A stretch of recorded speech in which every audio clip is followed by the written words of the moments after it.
Hello viewer, we will use these shapes. Keep an attraction there. We have to make the changes again. Also add some different designs to explore there.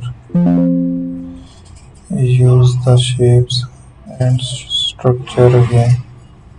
Similarly, we will repeat it.